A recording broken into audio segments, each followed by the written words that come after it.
Well, art and science are not typically topics that intertwine, but believe it or not, a St. Louis scientist is explaining the environment through art. And our Avery Martinez visited the Cherokee Street studio where a woman's artwork is showcasing the power of plants.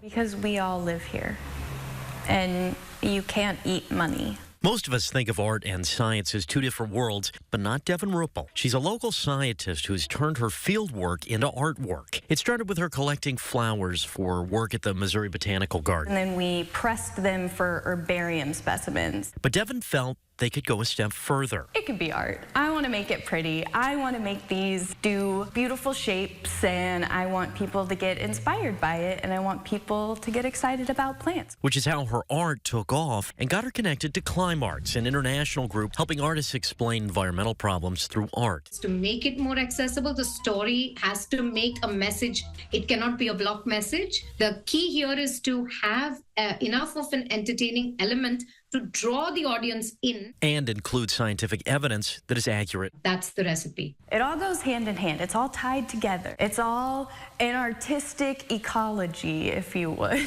Devin's pieces focus on local plants. She starts with a frame bought secondhand. My drive is that everything that we need has already been made.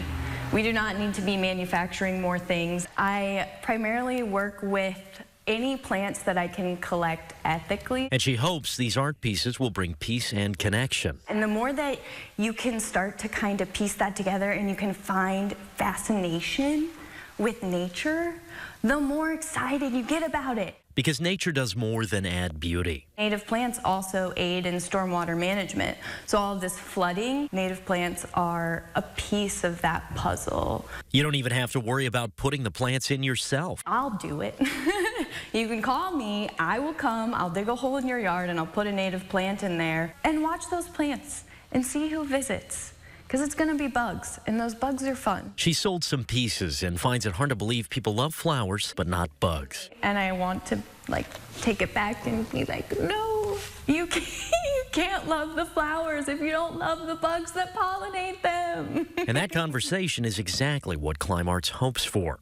Such that the stories they co-create are both resonant and steeped in evidence. That would be mission accomplished. Scientific data doesn't really connect with people the way that stories do. And so I'm just excited to be a person who's telling a story. For First Alert 4, I'm Avery Martinez. We need more people like Devin with that kind of energy for the planet. Climb Art films and projects have been selected for several festivals and international partnerships. You can find more about the work right now on firstalert4.com. I wonder if she'll be